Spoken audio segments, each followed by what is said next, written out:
Hello hello friend, आज हम discuss करने जा रहे हैं स्वास्थ्य और शिक्षा यानी कि हेल्थ और एजुकेशन, जो कि हमारा फंडामेंटल राइट है यानी कि एक मौलिक अधिकार है। आज हम इस बात पर भी डिस्कस करेंगे कि क्या एक गवर्नमेंट टीचर और एक गवर्नमेंट डॉक्टर, गवर्नमेंट टीचर यानी एक आरटीई के तहत क्या वो किसी प्राइवेट ट्यूशन या प्राइवेट जॉब में इन्वॉल्व हो सकते हैं, या फिर एक प्राइवेट डॉक्टर सीएचएस के तहत किसी प्राइवेट प्रैक्टिस या किसी प्राइवेट बिजनेस में इन्वॉल्व हो सकते हैं। तो आइए हम लोग बढ़ते हैं इसी की तरफ में।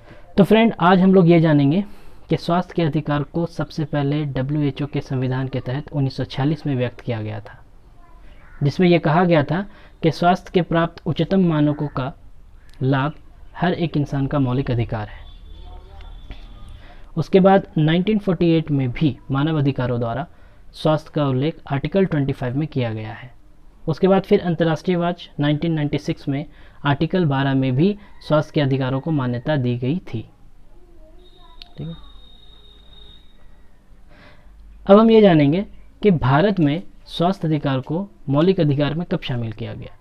तो भारत में स्वास्थ्य अधिकार जो है, भारत में स्वास्थ्य अधिकार को ड्राफ्टिंग कमेटी द्वारा तैयार किए गए, भारत में तैयार किए गए सबसे पहला ड्राफ्ट कॉन्स्टिट्यूशन फरवरी 1948, दूसरा ड्राफ्ट कॉन्स्टिट्यूशन 17 अक्टूबर 1948, तीसरा और फाइनल ड्राफ्टिंग कॉन्स्टिट्यूशन 26 नवंबर 1948 में स्वास्थ्य को मौलिक अधिकारों में शामिल किया गया था।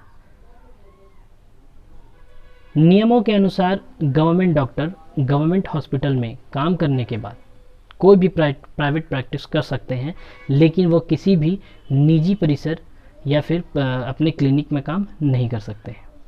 जहाँ तक केंद्र सरकार का सवाल है, तो सीएचएस यानी कि सेंट्रल हेल्थ सर्विस 2014 रूल 13 के अनुसार सीएचएस में नियुक्त किसी भी परामर्श, प्राइवेट प्रैक्टिस या किसी कंसल्टेशन या किसी भी लेबोरेटरी प्रैक्टिस की अनुमति नहीं दी जाती है।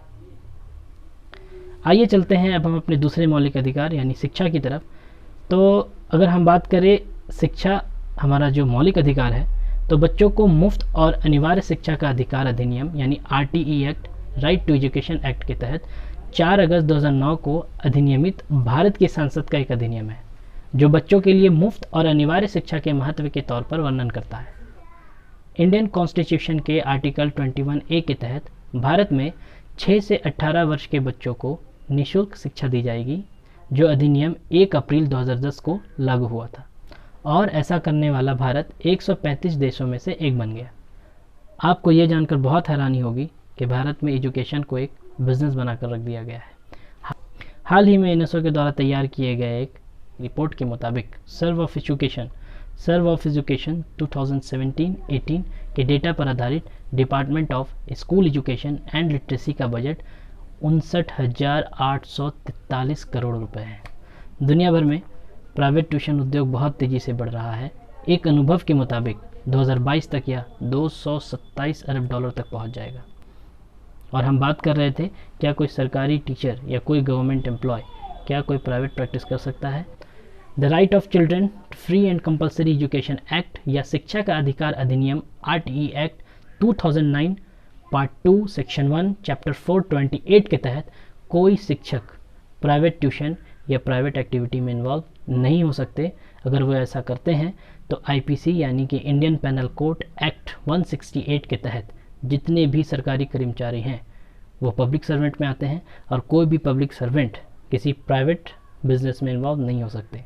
ऐसा करने का रीज़न ये है कि यदि अगर वो किसी प्राइवेट बिजनेस में इन्वॉल्व होते हैं तो वो सरकार द्वारा दिए गए कामों को सही ढंग से नहीं कर पाएंगे, और ये आईपीसी एक्ट 168 का उल्लंघन होगा, जिसके लिए उन्हें हो सकता है कि वो पनिशेबल ऑफेंस भी हो और फाइन्स भी लगे।